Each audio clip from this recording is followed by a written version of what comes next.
श्री शिवाय नमस्तुभ्यम। दोस्तों, मैं आज आप लोगों के जून माह में किए जाने वाले उपायों के बारे में बताऊंगी। दोस्तों, जिन उपायों को आप लोगों ने कर लिया तो फिर किसी उपायों को करने का ज़रूरत नहीं है। कई दुख और समस्याओं के से आपको छुटकारा मिल सकता है। बिना बोले सारी मनोकामनाएं पूर्ण होगी। चलिए दोस्तों, जानते हैं इन नियमों के बारे में। इन नियमों का पालन करके दोस्तों देखिएगा, आपको सुख खुद ब खुद फल मिल जाएगी। सुख शांति समृद्धि प्राप्त होगी। जो भी कामना होगी सो मेरे महादेव भोलेनाथ पूर्ण करेंगे। चलिए दोस्तों, पहले नियमों के बारे में जानते हैं। सबसे पहला नियम क्या है दोस्तों, आप लोग शिव जी के मंदिर जाते हैं जल चढ़ाने। उस स्थान आप लोग कुछ गलतियां करते हैं, उन गलतियां को बंद कर दे आज से, ताकि आप लोगों को पूर्ण फल मिल सके। दोस्तों, शिव जी के मंदिर जब आप जाते हैं जल चढ़ाते हैं तो ध्यान रहे कि जल शरीर से टच ना हो, शरीर पर छींटे ना आए। जल के पात्र को थोड़ा नीचे करके जल चढ़ाएं। दूसरा, जो पात्र लेकर आप गए हैं वो पात्र शिवलिंग से टच नहीं होना चाहिए। इस बात को आप लोगों को ध्यान रखना चाहिए। इसके बाद आप लोग जो जल शिव जी को चढ़ाते हैं उसको लांघना भी नहीं चाहिए। अगर आप लांघेंगे तो आपको दोष लगेगा, भगवान शिव आपसे नाराज हो जाएंगे। दोस्तों, महादेव को हम लोग अभिषेक करते हैं, जहाँ से जलाधारी से जो जल है नीचे जाता है उसको कभी भी नहीं लांघना चाहिए, उसे बहुत दोष लगता है। इन बातों का ध्यान रखना, इन नियमों का पालन करो। अब बात करते हैं दूसरी नियम के बारे में। जब आप शिव जी को फूल समर्पित कर रहे हो तो इन बातों का ध्यान रखना चाहिए कि जब भगवान को फूल समर्पित कर रहे हो तो फूल का मुख भगवान की तरफ होना चाहिए और डंडी का मुख अपने तरफ होना चाहिए, तभी भगवान स्वीकार करते हैं, अन्यथा नहीं। जब अपनी तरफ मुख रखते हैं तो भगवान स्वीकार नहीं करते हैं। जब लोग हम अपने तरफ फूल का मुख रखते हैं तो मेरे भोलेनाथ फूल को स्वीकार नहीं करते हैं। तो खिला हुआ भाग हरदम भगवान शिव के तरफ ही होना चाहिए। ठीक है दोस्तों, भगवान शिव पर जब बेलपत्र समर्पित होती है तो उल्टा होकर समर्पित होती है। इन बातों को सभी लोगों को पता होगा। वहीं जब नंदी बाबा पर बेलपत्र समर्पित होती है तो सीधा होकर समर्पित होती है। ये बात आप लोग ध्यान रखिएगा। चलिए बात करते हैं अगले विशेष नियम के बारे में। दोस्तों, जब आप लोग भगवान के मंदिर में दीपक जलाते हैं तो वो दीपक आटा का होना चाहिए, क्योंकि दोस्तों आप लोग अपने घर से बाती तो लेकर जाते हैं लेकिन किसी के दिए में उस बाती को डाल देते हैं, परंतु आप लोगों को नहीं पता होता है कि उसकी दिया का तेल का था या धृत का था, लंबा बाती का था या गोल बाती का था, किस मनसा से उसने महादेव के मंदिर में दीपक जलाया था। आपका मनसा था महादेव के मंदिर में उजाला फैलाना। तो दोस्तों, इस बात का आप लोग विशेष रूप से ध्यान देंगे। सर्वश्रेष्ठ जो दीपक है, सबसे सर्वश्रेष्ठ दीपक माना जाता है, एक आटे का दीपक बनाओ, किसी मंदिर में जाकर जलाओ, इससे भगवान बहुत जल्दी प्रसन्न होते हैं। उसके बाद दोस्तों अगले नियम के बारे में जानेंगे। पंचामृत से आप सभी लोगों को पता होगा, पंचामृत 5 चीज़ों से बनती है। दूध, दही, घी, शक्कर और मधु से बनती है। पंचामृत इन 5 चीज़ों को एक साथ समर्पित करते हैं हम लोग महादेव को। महादेव पंचामृत से बहुत जल्दी प्रसन्न होते हैं। क्या आप लोग जानते हैं कि वहीं पंचामृत की सामग्री अलग अलग समर्पित करते हैं तो भगवान महादेव किन किन फलों की प्राप्ति कराते हैं? सबसे पहले पंचामृत में दूध आती है। दोस्तों, महादेव को दूध चढ़ाने से किन किन फलों की प्राप्ति होती है?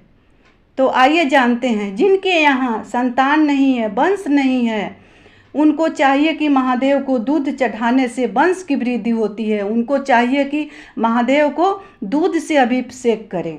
वहीं दोस्तों अगला चीज़ दही है। जिनके परिवार में लड़ाई झगड़ा वाद विवाद होते रहता है, शांति नहीं रहती है, तो उनको भगवान महादेव को दही चढ़ाना चाहिए। दही चढ़ाने से परिवार में सुमति बनी रहती है, परिवार में एकजुटता एकमतता रहती है। अगला चीज़ क्या है आइए जानते हैं। तीसरी सामग्री है घृत। भगवान शिव को घी समर्पित करने से मन शांत रहता है। वो भी देसी गाय का घी होना चाहिए। अगर गाय का घी नहीं है तो कितना भी चढ़ा तो भगवान शिव प्रसन्न नहीं होते हैं। अगला चीज़ क्या है दोस्तों, वो है मधु। भगवान शिव पर मधु चढ़ाने से आपके घर में जो धन संपदा है उसमें वृद्धि होती रहती है।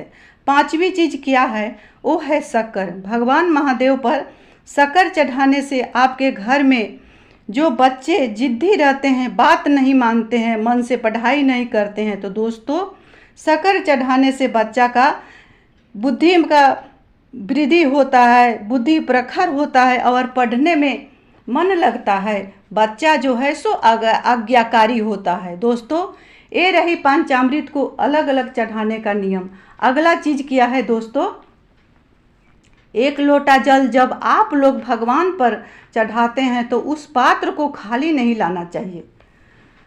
भले ही 1 बूंद चढ़े हुए जल को झेल कर लाएं, लेकिन खाली पात्र नहीं लाना चाहिए, जो कि बिल्कुल शुभ नहीं होता है। आप लोग जब भी भगवान को अभिषेक करते हैं, भगवान को पर जल उड़ेलते हैं, तो उसी समय उसी जल को थोड़ा सा झेल करके उसी पात्र में रख लें। दोस्तों उसके बाद जब भगवान जी का आरती करते हैं, भोलेनाथ का आरती कर रहे हैं घर या मंदिर में, तो कपूर जला रहे हैं तो ध्यान रहे जब तक कपूर जलती रहे आरती को नीचे नहीं रखना चाहिए।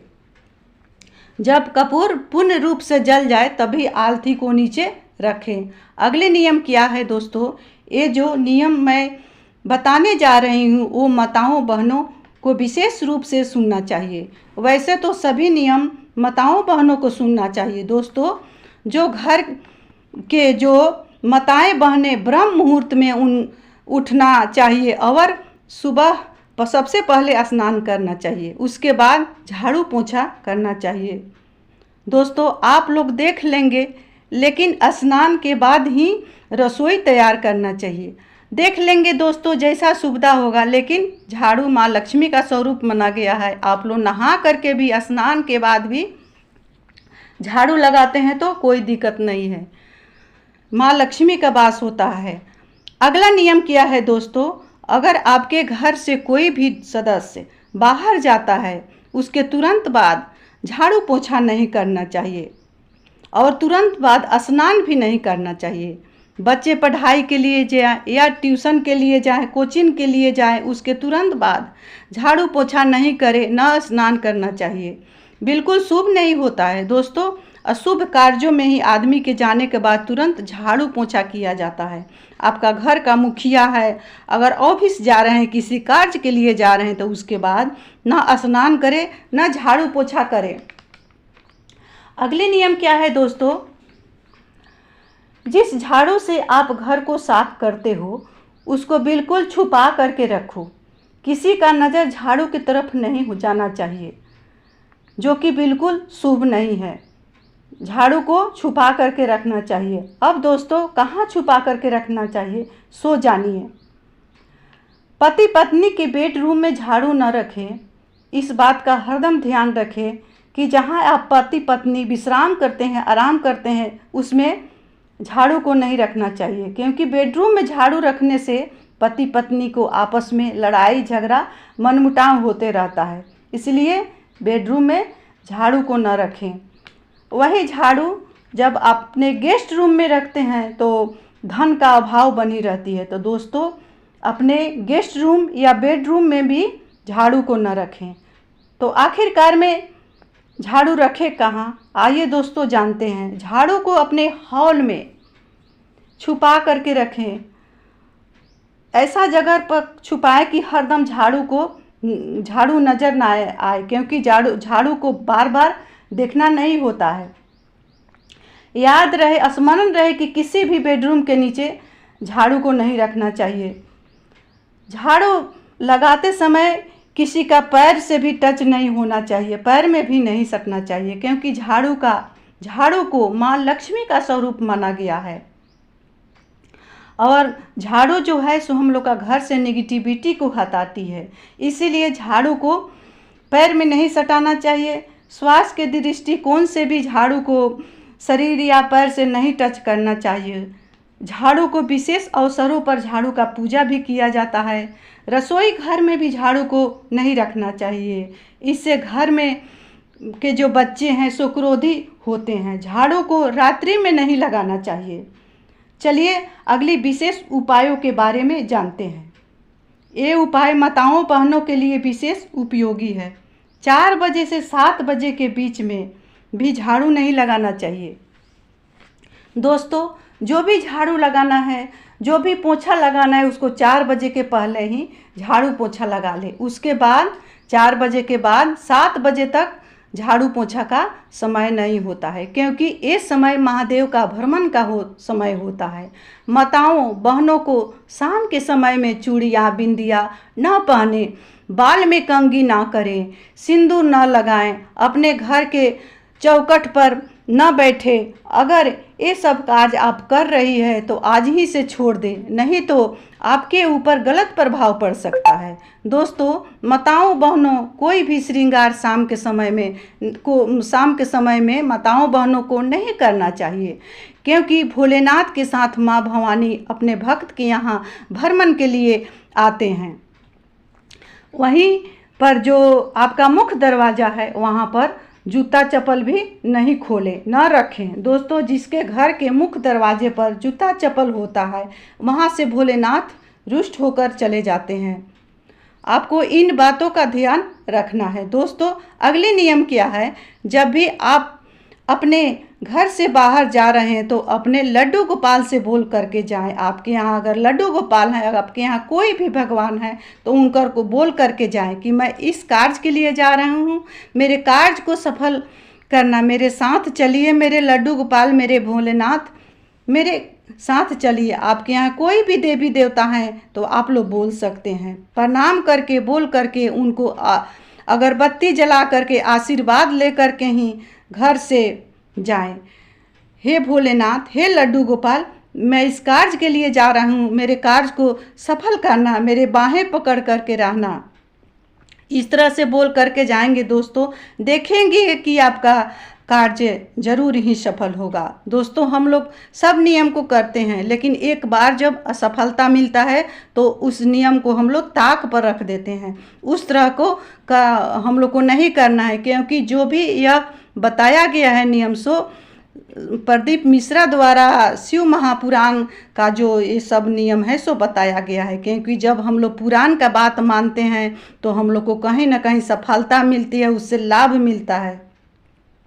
अगर आप लोग इन सब नियमों का पालन कर लेते हैं तो दूसरा कोई नियम करने की ज़रूरत नहीं है। आप लोग काफ़ी संतुष्ट रहेंगे, खुश रहेंगे, सफलता आपकी कदम चूमेगी। आप लोगों को कोई भी समस्या आती है तो आप लोग कमेंट करके पूछ लेंगे। मैं आप लोगों को सेवा में हरदम तत्पर रहूँगी। मैं मीतू शुक्ला इसी के साथ मैं अपने वाणी को महादेव के चरणों में विराम दे रही हूँ। श्री शिवाय नमस्तुभ्यम। दोस्तों, मिलती हूँ अगले वीडियो में। तब तक के लिए आप लोग स्वस्थ रहिए, खुश रहिए, मस्त रहिए। ये मेरा जो वीडियो अच्छा लगा होगा तो मेरे वीडियो को आप लोग लाइक करेंगे, शेयर करेंगे और चैनल को सब्सक्राइब करेंगे। हर हर महादेव, घर घर महादेव।